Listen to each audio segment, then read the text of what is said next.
Untuk meningkatkan pelayanan bagi masyarakat Palembang, Fitrianti Agustinda, Wakil Wali Kota Palembang, melantik 37 orang ketua rukun tetangga di wilayah Kelurahan 20 Ilir yang akan menjabat selama 3 tahun ke depan. Di halaman Rusunawa, Jalan Kasnarian Syah, Kelurahan 20 Ilir, Kecamatan Ilir Timur 1, Selasa 15 Agustus 2017.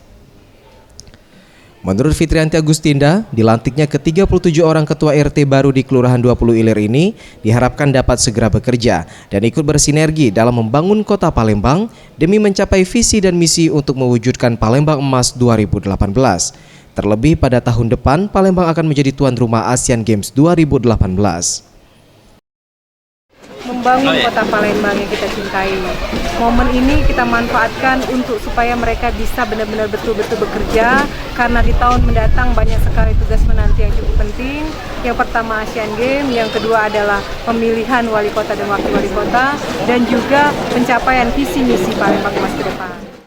Dalam kegiatan ini juga dilakukan penyerahan secara simbolis kartu keluarga yang sudah tercetak bagi masyarakat serta layanan perekaman EKTP oleh Dinas Kependudukan dan Catatan Sipil Kota Palembang.